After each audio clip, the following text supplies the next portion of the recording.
स्वागत है आप सभी का सुपर एग्जाम अड्डा पे। मैं राजीव। ये प्रश्न पत्र आपका आरपीएफ कांस्टेबल का प्रश्न पत्र है। जो कब का पेपर है आपका बेटा? ये पेपर है 24 जनवरी 2019 का। 24 जनवरी 2019 का ये पेपर है। प्रथम पाली बेटा, प्रथम पाली का ये पेपर अपने सामने है। और हम आपका जो जीएस का सेगमेंट होगा उसको पूरा कंप्लीट कराएंगे, जीएस के पार्ट को। ठीक है, तो आइए अपने विषय पे हम लोग चलते हैं। ठीक, चलिए पहला प्रश्न हमारा क्या होगा? पहला प्रश्न है, भारतीय राष्ट्रीय कांग्रेस के पहले अधिवेशन के अध्यक्ष कौन थे? भारतीय राष्ट्रीय कांग्रेस के पहले अधिवेशन के अध्यक्ष कौन थे? भैया हमसे पूछ रहा है अध्यक्ष कौन थे। अब यहाँ पे जॉर्ज यूले नाम दिया है। आप सभी को पता है पहले यूरोपीय अध्यक्ष जॉर्ज यूले हो जाएंगे इलाहाबाद में 1888। ठीक, ये पहला पॉइंट। दूसरा, डब्ल्यूसी बनर्जी 1885 पहले अध्यक्ष है। पहले ए.ओ. ह्यूम संस्थापक हो जाएंगे। एलन ऑक्टेवियन ह्यूम ये संस्थापक हो जाएंगे। दादा भाई नौरोजी 1886, 1893 और 1906। ठीक, ये तीन में हो जाएंगे। तो 3 बार अध्यक्ष ये बने हैं, अध्यक्ष ये बनेंगे आपका। ठीक, ये क्या है? संस्थापक हो जाएंगे बेटा। ये आपके क्या हो जाएंगे? प्रथम अध्यक्ष हो जाएंगे। ये क्या हो जाएंगे बेटा? प्रथम अध्यक्ष हो जाएंगे। प्रथम अध्यक्ष हो जाएंगे कौन? डब्ल्यूसी बनर्जी। जॉर्ज यूले हो जाएंगे 1888 प्रथम यूरोपीय अध्यक्ष। प्रथम यूरोपीय अध्यक्ष हो जाएंगे जॉर्ज यूले। इसमें सही उत्तर होगा डब्ल्यूसी बनर्जी। अगला प्रश्न बेटा हमारा है, फ्लैग्रेंट फाउल निम्नलिखित में से किस खेल से संबंधित होता है? फ्लैग्रेंट फाउल किस खेल से संबंधित एक शब्द है? ठीक, आपके सामने पहला खेल दिया है स्क्यूबा डाइविंग, दूसरा खेल दिया है बास्केटबॉल, तीसरा खेल दिया है तलवारबाजी, चौथा खेल दिया है शतरंज। एक फाउल होता है जब आप क्या बास्केटबॉल खेलते समय बॉल को उस पोल पे डालते समय एक बेटा फाउल होता है, फ्लैग्रेंट फाउल। किसमें? बास्केटबॉल में। इस शब्द का प्रयोग किसमें किया जाता है? बास्केटबॉल में किया जाता है। अगला जो बेटा हमारा प्रश्न होगा, संस्कृत पुस्तक जाम्बवंती कल्याणम के लेखक निम्न में से कौन है? नंदितेना, तेनालीराम, कृष्णदेवराम या अलासानी पेड्डना। तो बेटा जाम्बवंती कल्याणम के लेखक हो जाएंगे कृष्णदेव राय हो जाएंगे। कौन हो जाएगा? कृष्णदेव राय संस्कृत के विद्वान है। उनकी पुस्तक है जाम्बवंती कल्याणम, कृष्णदेव राय की पुस्तक हो जाएगी। अगला प्रश्न है, दीन ए इलाही नामक नया धर्म किसने चलाया था? मध्यकालीन भारत में अकबर से प्रश्न आया है। अकबर ने एक नया धर्म शुरू किया था, दीन ए इलाही, और सही उत्तर हो जाएगा आपका अकबर। उसे स्वीकार करने वाला पहला व्यक्ति कौन था? पहला व्यक्ति हो जाएंगे अकबर के मंत्री, क्या नाम है? बीरबल हो जाएंगे। और यहाँ पे प्रश्न आता है कि पहले हिंदू पहला कौन होगा? पहला हिंदू शासक भी कौन होगा? तो बीरबल ही हो जाएंगे। अगला प्रश्न है बेटा, भारत के मुख्य चुनाव आयुक्त की नियुक्ति कौन करता है? मुख्य चुनाव आयुक्त बेटा, मुख्य चुनाव आयुक्त अभी समझ लो, लोकसभा का चुनाव चल रहा है। लोकसभा का चुनाव चल रहा है। लोकसभा का चुनाव चल रहा है। अब इस लोकसभा के चुनाव को जो पूरा नियंत्रण करेगा वो करेगा बेटा कौन? मुख्य चुनाव आयुक्त करेगा। अगर तुम बताओ, अगर मुख्य चुनाव आयुक्त की नियुक्ति प्रधानमंत्री करेगा, कौन करेगा? प्रधानमंत्री करेगा, तो वो अपने पक्ष के किसी भी आदमी को मुख्य चुनाव आयुक्त बना लेगा। तो प्रधानमंत्री तो नियुक्ति नहीं करेगा, तो कौन करेगा? भारत का राष्ट्रपति। कौन करेगा? भारत का राष्ट्रपति मुख्य चुनाव आयुक्त की नियुक्ति करता है। ठीक, अगला प्रश्न बन जाएगा, निम्न में से कौन सी समिति का गठन निर्धनता के निर्धारण के लिए किया गया था? संविधान का बहुत ही अच्छा प्रश्न है, संविधान और अर्थव्यवस्था को मिला के, कि निर्धनता का निर्धारण करने के लिए किस समिति को बनाया गया था कि निर्धनता तय करेगी? तो बेटा यहाँ पे तेंदुलकर जो समिति है उसका गठन किया गया था। क्या करने के लिए? निर्धनता का निर्धारण करने के लिए तेंदुलकर समिति का गठन किया गया था। अगला प्रश्न हो जाएगा, मानव कोशिकाओं के केंद्र में डॉट डॉट डॉट गुणसूत्र पाए जाते हैं। मानव कोशिकाओं के केंद्र में कितने गुणसूत्र पाए जाते हैं? 23 गुणसूत्र, 100 गुणसूत्र, 46 जोड़े गुणसूत्र या 23 जोड़े गुणसूत्र। अब आप सबको पता है 23 जोड़े 46, यहां पे 46 जोड़ी हो गया तो गलत, 23 जोड़ी होगा और क्या होगा 46, 23 गुणे 2 46। आपका ऑप्शन क्या सही हो जाएगा? ऑप्शन डी बिल्कुल सही उत्तर हो जाएगा। अगला है, निम्नलिखित में से भारत के किस राज्य में मरुस्थली और बांगर मैदान पाए जाते हैं? अब शायद इसका उत्तर सबसे आसान होगा, क्यों? हिमाचल प्रदेश बेटा पहाड़ी क्षेत्र है, नागालैंड पहाड़ी क्षेत्र है बेटा पूर्वोत्तर, राजस्थान मरुस्थल है और अरुणाचल प्रदेश भी पहाड़ी है। तो अपने आप स्वतः तुमको एक उत्तर मिल जाएगा राजस्थान, इसमें तुम्हें कुछ बताने की कोई जरूरत नहीं पड़ेगी। अगला प्रश्न है, निम्न में से कौन सी भाषा सभी यूरोपीय भाषाओं की जननी है? सभी यूरोपीय भाषाओं की क्या है? जननी है। स्पेनिश है, दूसरा क्या है? अंग्रेजी है, संस्कृत है व फ्रांसीसी है। तो हमको किस पे टिक करना है? सभी भाषाओं की जननी के रूप में हम संस्कृत को टिक करेंगे। हमारा सही उत्तर क्या हो जाएगा? बिल्कुल सही, संस्कृत हो जाएगा। अगला प्रश्न बेटा हमारा, स्पेशल ओलंपिक में भाग लेने के लिए निर्धारित न्यूनतम आयु कितनी है? ओलंपिक में भाग लेने के लिए निर्धारित न्यूनतम आयु कितनी है? ठीक, अब यहाँ पे 21 वर्ष 18 वर्ष का गेम नहीं है बेटा, ये खेल है। और यहाँ पे न्यूनतम वर्ष स्पेशल ओलंपिक, मेन ओलंपिक नहीं, स्पेशल ओलंपिक में भाग लेने के लिए 8 वर्ष अगर आपकी एज कंप्लीट है और आप खिलाड़ी हैं तो आप क्या कर सकते हैं? ओलंपिक में भाग ले सकते हैं। कितने वर्ष बेटा? 8 वर्ष। अगला प्रश्न हो जाएगा कि बैंकों को भेजी गई राशि, किसको भेजी गई राशि? बैंकों को भेजी गई राशि और न्यायिक जमा राशि और न्यायिक जमा जैसे बचत संविधान के किस वित्तीय प्रावधान के तहत आएंगे? बैंकों को भेजी गई राशि और न्यायिक जमा जैसे बचत संविधान के किस वित्तीय प्रावधान के तहत आएंगे? पहला ऑप्शन है भारत का समेकित कोष, बिल्कुल गलत। आपातकालीन निधि, बिल्कुल गलत। भारत की आकस्मिक निधि, बिल्कुल गलत। भारत का सार्वजनिक खाता, भारत का सार्वजनिक खाता इसमें क्या हो जाएगा? बिल्कुल सही उत्तर हो जाएगा। अगला प्रश्न हमारा क्या है, जहाज द्वारा पूरी दुनिया का भ्रमण करने वाला पहला यात्री कौन था? जहाज द्वारा पूरी दुनिया का भ्रमण करने वाला पहला आदमी कौन था? अब तुम गलती से वास्को डिगामा पे टिक तो नहीं करोगे, तुम ये गलती नहीं करोगे वास्को डिगामा वाली। क्यों नहीं करोगे? क्योंकि ये पुर्तगाल से निकल के अटलांटिक महासागर से होते हुए अफ्रीका के किनारे किनारे कहाँ पहुंचे थे? कोप ऑफ गुड होप, और कोप ऑफ गुड होप के बाद हिंद महासागर में गुजरात आ गए थे। तो पूरी दुनिया तो ये नहीं घूमे थे। आर्किमिडीज सिद्धांत वैज्ञानिक का है। मार्को पोलो से मतलब नहीं है। आपके सामने कौन बचे? फिर्डिनेंड मैगेलन। फिर्डिनेंड मैगेलन बेटा एक ऐसे व्यक्ति हैं जो जहाज द्वारा पूरी दुनिया को क्या किए? पानी की जहाज द्वारा घूम चुके हैं। कौन हो जाएगा?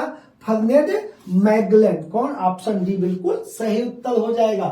पोटेशियम, ड्यूटेरियम और ट्रिटियम हाइड्रोजन परमाणु के डॉट डॉट डॉट हैं। क्या है ये हाइड्रोजन परमाणु के? आइसोटोन गलत, आइसो हैलाइन गलत, समस्थानिक या संभारिक। तो यहाँ पे आपको समस्थानिक होंगे ये उनके परमाणुओं के, हाइड्रोजन परमाणु के समस्थानिक होंगे या संभारिक होंगे। तो बिल्कुल सही उत्तर जो बाबू तुम्हारा होगा वो होगा समस्थानिक। कौन? पोटेशियम, ड्यूटेरियम और ट्रिटियम हाइड्रोजन के समस्थानिक कण होंगे। अगला क्या है बेटा, भारत के किस क्षेत्र में ठंडे रेगिस्तान पाए जाते हैं? ठंडे रेगिस्तान पाए जाते हैं जहां रेगिस्तान है लेकिन कैसा? ठंडा। कच्छ का रण, लद्दाख, हरियाणा और थार का मरुस्थल। बेटा जो भारत का मैप है, भारत के मैप के मध्य से 23.5 मतलब कर्क रेखा गुजरती है, तो यहां तक तो बेटा ठंडे रेगिस्तान का कोई ऑप्शन इसके नीचे है ही नहीं। फिर आपका यूपी बिल्कुल ठंडा नहीं होगा, राजस्थान थार, तो ना तो थार ठंडा होगा, ना हरियाणा होगा, ना कच्छ कारण गुजरात होगा। एक ही ऑप्शन तुम्हारे पास है, लद्दाख। लद्दाख में क्या पाए जाएंगे? ठंडे रेगिस्तान पाए जाएंगे। ऑप्शन बी बिल्कुल सही उत्तर हो जाएगा। अगला प्रश्न है, सोनोरन रेगिस्तान किस महाद्वीप में स्थित है? एक रेगिस्तान का नाम दिया है और तुमसे पूछ रहा है कि सोनोरन रेगिस्तान किस महाद्वीप में है। एशिया तो तुम अच्छे से पढ़े हो, ना एशिया में है ना अफ्रीका में है। अब तुम्हारे पास दो ऑप्शन बचा, ऑस्ट्रेलिया या उत्तरी अमेरिका। तो सोनोरन नामक महाद्वीप उत्तरी अमेरिका महाद्वीप, सॉरी रेगिस्तान उत्तरी अमेरिका महाद्वीप में पाया जाता है। ठीक, अगला प्रश्न क्या है? अगला प्रश्न है, अनुदानों की मांग के लिए मतदान किया जाता है। थोड़ी फोटो में प्रॉब्लम है, कोई बात नहीं। अगला प्रश्न है, अनुदानों की मांग के लिए मतदान किया जाता है। अनुदान मांगने के लिए चुनाव आयोग द्वारा, केवल लोकसभा द्वारा, सर्वोच्च न्यायालय के मुख्य न्यायाधीश द्वारा, केवल राज्यसभा द्वारा। अनुदान मतलब फंड, और फंड से संबंधित कोई भी काम होगा बेटा तो केवल लोकसभा द्वारा मांग किया जाएगा और किसी से कोई मतलब उसमें नहीं होगा। ऑप्शन बी आपका बिल्कुल सही उत्तर हो जाएगा। अगला प्रश्न है, पुलिस, कृषि और सिंचाई भारतीय संविधान की किस सूची से संबंधित होंगी? पुलिस राज्य सूची का विषय है, और अगर तुम्हें पता है कि पुलिस राज्य सूची का विषय है तो कृषि और सिंचाई भी राज्य सूची का ही विषय होंगे। क्या देखो राज्य सूची ऑप्शन में है या नहीं है? संघीय सूची, समवर्ती सूची, केंद्रीय अवशिष्ट की शक्तियां या राज्य सूची। अब पुलिस तो देखो जैसे क्या है, यूपी पुलिस अलग काम करती है, एमपी पुलिस अलग काम करती है, पुलिस अलग अलग, जेल अलग अलग होती है, जेल राज्य सूची का विषय, कानून केंद्र सूची का विषय, जेल राज्य सूची का विषय। एग्रीकल्चर, नहरों की सिंचाई, एग्रीकल्चर में अलग अलग उसका विषय है। नहरों की सिंचाई, नलकूपों की सिंचाई, इनके बिजली बिल पे छूट, ये सब राज्य डिसाइड करता है, केंद्र नहीं। जैसे यूपी में क्या चल रहा है, यूपी में वर्तमान में एग्रीकल्चर बिजली बिलों पे छूट हो गई है। तो ये तीनों किसका विषय? एक तुम्हें पता हो राज्य का है, तीनों तुम टिक कर दोगे, राज्य सूची ऑप्शन डी में आ जाओ। अगला प्रश्न देख लो। अगला प्रश्न है, करदाताओं की संख्या और राजस्व कर के नहीं बढ़ने का कारण बताएं। करदाताओं की संख्या, क्या संख्या, और जो राजस्व, पैसे, राजस्व मतलब मिलने वाला कर के नहीं बढ़ने का कोई एक योग्य कारण बताओ। प्रत्यक्ष करों में वृद्धि, कोई मतलब नहीं। कर अनुपालन लागू करने के कारण, काले धन में वृद्धि, आधार करों में वृद्धि। अगर काले धन में जितनी ज्यादा वृद्धि होगी बेटा तो करदाताओं की संख्या भी नहीं बढ़ेगी और राजस्व का कर भी नहीं बढ़ेगा। ऑप्शन सी तुम्हारा बिल्कुल सही उत्तर हो जाएगा। अगला प्रश्न है, बुद्ध को निम्न में से किस स्थान पे ज्ञान प्राप्त हुआ था? गौतम बुद्ध, प्राचीन भारत का सबसे लीजेंड टॉपिक। कहां पे? कुशीनगर में, लुम्बिनी में, सारनाथ में या बोध गया में? बोध गया में। यहीं पे क्या हुआ? बुद्ध को ज्ञान प्राप्त हुआ गया में, जिसके बाद ज्ञान के बाद गया बोध गया कहलाया, वो वृक्ष बोध वृक्ष कहलाया, और गौतम बुद्ध या महावीर, सॉरी सिद्धार्थ क्या कहलाए? बुद्ध कहलाए, तथागत कहलाए। ठीक, ऑप्शन क्या होगा? डी बिल्कुल सही उत्तर हो जाएगा। निम्न में से किसे शल्य चिकित्सा के जनक के रूप में जाना जाता है? अब तुमको बता दें, चिकित्सा होती है दो प्रकार की। एक चिकित्सा होती है काय चिकित्सा और दूसरी चिकित्सा होती है शल्य चिकित्सा।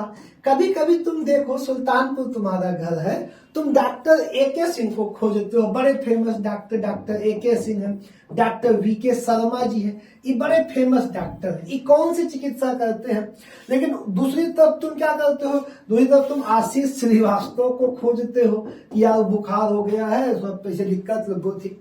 तो जब तुम बॉडी को टच करा के बुखार, नब्ज, नाड़ी पकड़वा के ऊपर से दवा लेते हो तो बेटा काय चिकित्सा होती है। लेकिन जब बॉडी को चीर फाड़ करके अंदर से कोई कार्य किया जाता है तो वह शल्य चिकित्सा होती है। तो अगर तुम्हें शल्य चिकित्सक जाना है तो वीके शर्मा के यहाँ जाओ, डॉक्टर AK सिंह के यहाँ जो लीजेंड है सुल्तानपुर में लो। और अगर काय चिकित्सा में बहुत सारे डॉक्टर जो आपको ऊपर से दवा देंगे, ठीक, नाम मैं ऐड नहीं कर रहा हूँ, बस एक उदाहरण बता रहा हूँ, ये फेमस नाम है। अब चाणक्य, यार चाणक्य और अमर, ये देखो पूरा यार नाश कर दिया ऊपर नाम देके। चाणक्य से अचानक ऐसा राजनीतिक आदमी, अमित शाह टाइप का गेम इनका होगा, अमित शाह प्रशांत किशोर टाइप का। अमर सिंह दरबारी का भी है, दरबारी थे। अब बात नीचे सही दिया है सुश्रुत और चरक, सुश्रुत और चरक। तो चरक बेटा, चरक, चरक जो है काय चिकित्सा के जनक है, काय के, और सुश्रुत जो है किसके थे, शल्य के। तुमको किस पे टिक मारना है, ऑप्शन सी तुम्हारा बिल्कुल सही उत्तर हो जाएगा। अगला जो प्रश्न है, लंबे समय तक आर्द्र वायु के संपर्क में रहने वाले, आर्द्र वायु का मतलब नमी वाली हवा, जैसे बहुत नमी हो हवा में, रहने वाले कॉपर के बर्तनों पे हरे रंग की कोटिंग के लिए निम्नलिखित में कौन जिम्मेदार है। जो कॉपर के तार होते हैं या कॉपर के जो बर्तन होते हैं, कोई अंगूठी तुम पहनते हो, बहुत देर तक नमी में रहेगी तो हरापन आ जाता है। तांबा वाला बर्तन नहीं देखे हो, हरा हरा साफ करने नहीं लगता है, हरा हो जाता है, क्यों? कॉपर ऑक्साइड और नीली हरी शैवाल के कारण। लाइकेन और कॉपर, लाइकेन से कोई मतलब नहीं है, कॉपर ऑक्साइड का याद है, शैवाल वह पानी में डाल के शैवाल लाओगे, लाइकेन का ही तुम पानी, कोई मतलब नहीं। कॉपर हाइड्रोक्साइड और मैग्नीशियम कार्बोनेट के कारण, बिल्कुल नहीं। कॉपर हाइड्रोक्साइड जो है वो और कॉपर कार्बोनेट के कारण बेटा क्या हो जाएगा, वो बर्तन पे हरे रंग की हल्की हल्की परत जमने लगती है। अगला प्रश्न है, अप्रत्याशित स्थितियों में राष्ट्रपति द्वारा उपयोग किया जाने वाला फंड कौन सा है। बहुत ही रेयर केस में राष्ट्रपति किस फंड का प्रयोग करेगा, उसके लिए रहती है भारत की आकस्मिक निधि। भारत की आकस्मिक निधि का प्रयोग किसमें किया जाता है, अप्रत्याशित स्थितियों में किया जा सकता है। अगला प्रश्न है, विश्व व्यापार संगठन WTO की स्थापना कब हुई थी। 95 में, 96 में, 94 में कि 93 में। 95 में बेटा WTO की स्थापना हुई थी, ऑप्शन ए बिल्कुल सही उत्तर बन रहा है। अगला, सर्वोच्च न्यायालय की स्थापना और संगठन से संबंधित प्रावधान निम्नलिखित संविधान के किस अनुच्छेद के अंतर्गत आएगा। 124, 136, 147 या 142। तो सर्वोच्च न्यायालय की स्थापना अनुच्छेद 124 के तहत की गई है, अनुच्छेद 124 के तहत। अगला हो जाएगा, एक स्वायत्त निकाय के रूप में भारतीय संसदीय समूह का गठन किस वर्ष किया गया। भारतीय संसदीय समूह का गठन किस वर्ष किया गया, 53 में, 47 में, 49 में या 50 में। एक स्वायत्त निकाय के रूप में भारतीय संसदीय का गठन बेटा कब किया गया, 1949 में किया गया था। इंडियन पार्लियामेंट्री सिस्टम की गठन कब किया गया था, 1949 में किया गया था। अगला प्रश्न है, एपिजूटिका जिसे पैरों और मुंह का रोग कहा जाता है, डांट के कारण होगा। या एपिजूटिका पैर और मुंह का रोग कहा जाता है, किसके कारण होगा, वायरस के कारण, फंगी के कारण, शैवाल के कारण कि बैक्टीरिया के कारण। तो बेटा ये होगा वायरस के कारण। किसके कारण होगा, वायरस के कारण हो जाएगा। कौन सा, इत्फे या एपिजूटिका।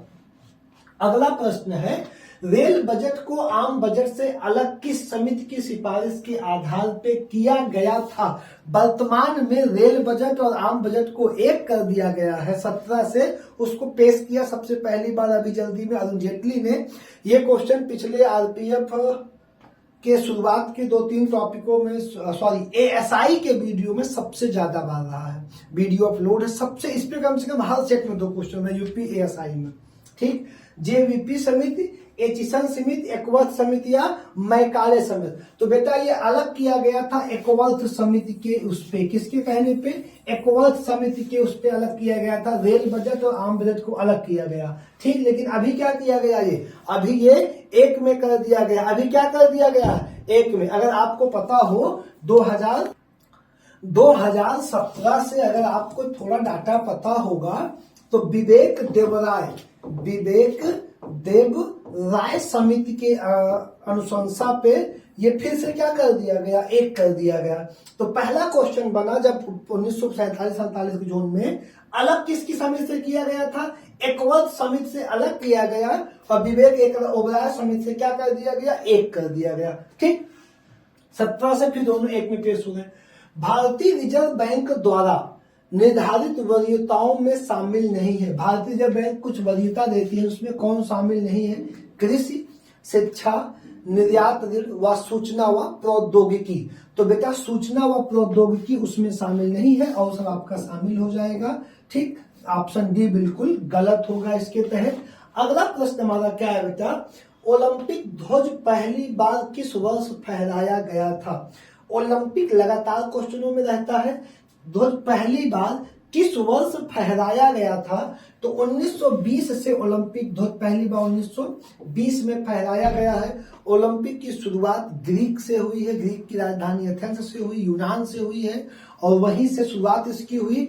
और ये इंटरनेशनल कब से बना, 1920 से, और यहीं पे क्या किया गया, इसका ध्वज फहराया गया है।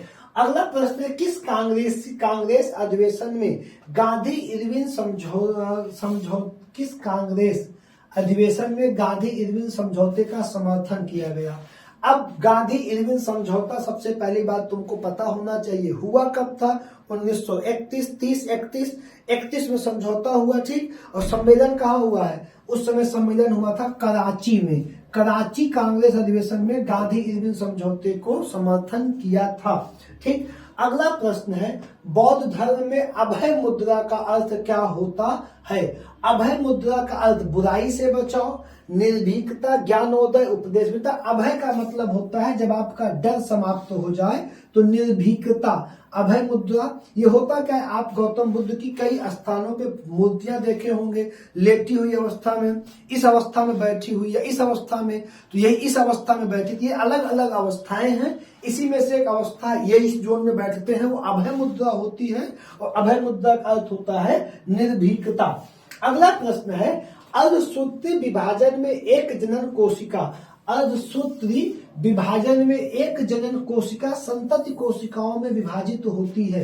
एक जनन कोशिका कितने कोशिकाओं में संतत विभाजित होती है, 8 में, 16 में, 2 में या 4 में। तो बेटा कितने में विभाजित होगी, 4 में विभाजित होती है, आपका सही आंसर हो जाएगा। गुरुत्वाकर्षण का सार्वभौमिक सिद्धांत किसने दिया था। गुरुत्वाकर्षण का सार्वभौमिक सिद्धांत किसने दिया था, आप सबको सेब वाली घटना जरूर पता होगी, आइजैक न्यूटन। गुरुत्वाकर्षण का सिद्धांत किसने दिया था बेटा, न्यूटन ने दिया था। अगला प्रश्न हो जाएगा, क्रीम से, दूध से या क्रीम से मक्खन अलग करने के लिए किस विधि का उपयोग किया जाता है। ठीक, अपकेंद्रीकरण, निषेधन, अनुमापन या सामग्री शरण। तो बेटा अपकेंद्रीकरण का प्रयोग दूध की मलाई से मक्खन अलग करने के लिए किया जाता है, क्रीम से मक्खन अलग करने के लिए। स्पीकर और डिप्टी स्पीकर के कार्यकालों की स्थापना निम्नलिखित में से किस अधिनियम के तहत की गई थी। स्पीकर और डिप्टी स्पीकर के कार्यकालों की स्थापना, बहुत ही अच्छा, बहुत ही टफ प्रश्न, 99% बच्चे नहीं बता पाएंगे, यहाँ पे कमेंट नहीं कर पाएंगे, किसी से प्रश्न पूछ लो। पहला ऑप्शन, क्योंकि ये पद लोगों के दिमाग में कब आया, लोगों के दिमाग में आया आजादी के बाद आया, और यहाँ पे जो भी ऑप्शन होंगे आजादी के पहले के होंगे। तो भारत सरकार अधिनियम 1909, 1919, 1935 या 1947। तो बेटा स्पीकर और डिप्टी स्पीकर के पद की कार्यालयों में स्थापना किस अधिनियम से हुई? भारत सरकार अधिनियम 1919 के द्वारा होगी। निम्न में से किस पेशवा को नाना साहब के नाम से जाना जाता है? बेटा बालाजी बाजीराव को नाना साहब के नाम से जाना जाता है। ऑप्शन ए आपका बिल्कुल सही उत्तर हो जाएगा। अगला प्रश्न है, निम्न में से सरकार को नियंत्रित करने के लिए जब वह साधारण नियमों का भी पालन नहीं करता, विपक्ष के सदस्यों द्वारा कौन सी असाधारण युक्त का प्रयोग किया जाता है? निम्न में से सरकार को नियंत्रित, जो सरकार है उसको नियंत्रित करने के लिए जब वह साधारण नियमों का पालन नहीं करता, विपक्ष को क्या करना चाहिए? पॉइंट ऑफ ऑर्डर, आधे घंटे की चर्चा, विशेष उल्लेखना व लघु अवधि की चर्चा। तो उसे क्या करना चाहिए बेटा? पॉइंट ऑफ ऑर्डर पे बात करनी चाहिए। किसको? सरकार को नियंत्रित करने के लिए। अगला प्रश्न है, हॉकी की शैली स्कूप को और क्या कहा जाता है? हॉकी की शैली स्कूप को और क्या कहा जाता है? Slice, bull ice, free kick या एरियल पास? आपको बताना है कि क्या कहा जाता है किसको? स्कूप को बेटा एरियल पास कहते हैं। ये हॉकी खेल में प्रयुक्त एक शब्द हो जाएगा। अगला प्रश्न है, प्रधानमंत्री रोजगार योजना की शुरुआत कब हुई थी? 93 में, 97 में, 95 में या 99 में? तो 1993 में प्रधानमंत्री स्वरोजगार योजना की शुरुआत या रोजगार योजना की शुरुआत बेटा हुई थी। अगला प्रश्न है, उत्तरी गोलार्ध का सबसे लंबा दिन कब होगा? उत्तरी गोलार्ध का सबसे लंबा दिन कब होगा? सबसे लंबा दिन उत्तरी गोलार्ध का 21 जून को। 21 जून को उत्तरी गोलार्ध का सबसे लंबा दिन होगा। इसे क्या कहा जाएगा? विषुव बिल्कुल नहीं। कहा क्या जाता है? ऐनात। क्या कहा जाएगा? ऐनात। शीतकालीन बिल्कुल नहीं। 21 जून को उत्तरी गोलार्ध में बहुत गर्मी रहेगी, तो क्या कहा जाएगा? ग्रीष्मकालीन संक्रांति। ऑप्शन बी बिल्कुल सही उत्तर हो जाएगा। अगला प्रश्न है, डाट से अधिक के जलग्रहण वाली नदी बेसिनों को बड़ी नदी बेसिनों के रूप में जाना जाता है। एक पैमाना है कि अगर इससे ज्यादा जल ग्रहण करने वाली नदी का क्षेत्र है तो उसे बड़ी नदी में जाना जाएगा। वो क्या है? 10,000 वर्ग मीटर, 20,000 वर्ग किलोमीटर, 40,000 वर्ग किलोमीटर या 2,000 वर्ग किलोमीटर? बेटा 20,000 वर्ग किलोमीटर की क्षेत्र को कवर करने वाली नदी को बड़ी नदी की श्रेणी में जाना जाता है। अगला प्रश्न है, आसुत जल विद्युत का डाट है। आसुत जल सुचालक, जो जल आपको क्या होगा? आसुत जल क्या कह रहा है कि सुचालक है कि कुचालक है? उसमें बिजली चलेगी कि नहीं चलेगी? बिल्कुल नहीं चलेगी। कुचालक होता है, बैड कंडक्टर होता है, वो गुड कंडक्टर नहीं होगा। वो क्या होगा? कुचालक होगा। इसमें बिजली ट्रांसफर नहीं हो पाएगी। अगला प्रश्न है, जीएमटी का पूर्ण स्वरूप क्या है? ग्रीनविच, पहले देख लो ग्रीनविच किसी में यहाँ पे है, इसको गलत काट दो। ग्रीनविच, फिर क्या है? Mean time. Greenwich major time, mean time. Option C आपका। जो आपके ग्लोब पे बेटा 0 डिग्री देशांतर रेखा खींची जाती है उसी को हम जीएमटी कहते हैं। क्या कहते हैं? जीएमटी कहते हैं, जिसका क्या हो जाएगा form? Greenwich mean time. Option C बिल्कुल सही उत्तर हो जाएगा। 1983 में भारतीय क्रिकेट टीम ने किसे हरा के विश्व कप जीता था? अब आपको पता होगा वो दौड़ कप का था, कुंबले वाला। जब कुंबले के समय में विश्व कप आया था तो हम किससे खेल रहे थे? वेस्ट इंडीज को हरा के हमने क्या जीता था? विश्व कप जीता था। किससे जीता था? वेस्ट इंडीज को हरा के हमने विश्व कप जीता था। अगला प्रश्न, सलाल, बगलिहार और दुलहस्ती परियोजनाएं किस नदी पे है? एक का भी नाम पता होगा तो तुम्हारा काम हो जाएगा। ये सब की सब चेनाब पे है। सब की सब किस पे हैं? चेनाब पे हो जाएंगी। अगला प्रश्न हमारा क्या होगा बेटा? अगला प्रश्न है, poverty and un-British rule in India पुस्तक के लेखक कौन है? Grand old man of India दादा भाई नौरोजी हो जाएंगे।